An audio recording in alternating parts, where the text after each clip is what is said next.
Por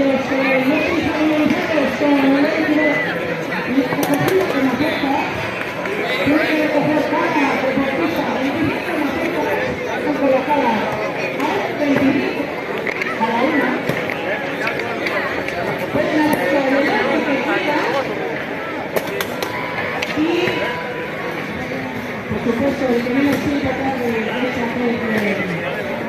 que va a la boca y si se cae alguna